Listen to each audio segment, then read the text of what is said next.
Du cours central, ça doit faire bien plaisir. Ça fait plaisir, ouais. J'ai pas l'habitude de fêter mon anniversaire dans un temps pareil, un 1er juin, mais bon, c'est bien de s'imposer. J'avais pas envie de faire de cadeaux le jour de mes 24 ans. Non, c'est plutôt les cadeaux, on les reçoit plutôt du reste ce jour-là. Alors, en fait, chaque année à Roland-Garros, votre tournoi préféré, vous nous l'avez dit plus d'une fois, c'est presque un cadeau d'anniversaire que de venir ici. Oui, c'est sûr, c'est toujours bon signe quand je fête mon anniversaire. D'habitude, c'est en deuxième semaine, donc cette année, avec le décalage, j'espérais bien être encore ici, mais Roland, c'est pour moi des hauts et des bas, donc je suis contente d'être au 3e tour, vaincre un petit peu mes démons et être dans les années paires quand même. Les années paires, ouais. Parce que les années paires vous réussissent. Non, les années paires me réussissent en général pas ici à Roland-Garros. Là, vous allez peut-être vaincre ceci. Vous êtes un peu superstitieuse pour ce genre de choses. On dit parfois que les sportifs sont un peu superstitieux. Comme toutes les joueuses et tous les joueurs, je pense qu'on a chacun nos petits défauts, ça en fait partie, même si je pense à très peu de choses à voir, mais bon, on fait avec et on essaie de bien gérer ça. Alors, en tout cas, ce que vous avez très bien géré, Justine, c'est cette fin de match, parce que vraiment, vous avez été 0-40, 3 balles de 7 contre vous, et là, on suivait ça avec beaucoup d'intérêt, et François Brabant et Sarah Pitkowski, qui vont du reste intervenir dans quelques instants, disaient c'est peut-être votre expérience qui a parlé à ce moment-là. Oui, c'était difficile, les conditions de jeu étaient vraiment pénibles aujourd'hui, donc ça créait des hauts et des bas dans le match, des deux côtés. De ma part, il y a eu pas mal de fautes directes et j'avais du mal à tout le temps rester agressive et je me suis retrouvée dans une situation très très difficile où j'ai pu à ce moment-là jouer mon meilleur tennis. C'est un petit peu dommage d'en arriver à ce point-là pour sortir mon meilleur jeu, mais ça fait partie de mon tempérament, tout le monde me connaît et c'est là que souvent, ça m'arrive assez souvent, ouais, mais c'est dans ces conditions-là que je joue les coups justes, donc ça me rassure par rapport à ça, mais bon, il faut essayer d'éviter de perdre trop d'énergie quand même sur le court, mais c'est toujours bien de s'imposer de cette manière-là. Vous avez souvent affronté Sarah Pitkowski sur le court? On n'a pas dû jouer souvent, mais je pense que c'est contre elle que j'ai gagné mon premier tournoi WTA en 99 en Belgique, si mes souvenirs sont bons.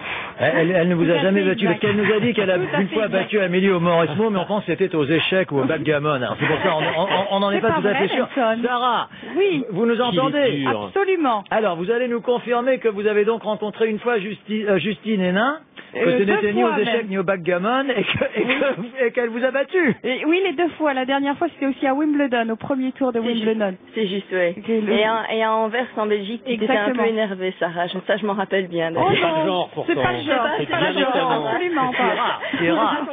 Justine, moi je voulais te demander là sur le court à la fin, j'avais le sentiment que les balles étaient très lourdes, ça partait plus dans la raquette, c'est terrible, hein, les balles, il faut le dire, hein, il pleuvait sur le court, ça devait être extrêmement dur de conclure. Oui, ça sortait pas du tout, aujourd'hui c'était pénible, les balles étaient très lourdes en fin de match et ça s'est vu des deux côtés. Je pense qu'aujourd'hui tout le monde a eu beaucoup de difficultés à vaincre les conditions, mais bon, ça fait partie du jeu. Bon, c'est un petit peu dommage d'avoir un temps pareil en première semaine, mais je crois que ça va se réchauffer. Meilleur à partir de aussi beau qu'à Bruxelles. On n'a pas, on se croirait en Belgique au mois de novembre, hein, quand même maintenant. Donc non, on espère pour un meilleur tennis pour tout le monde.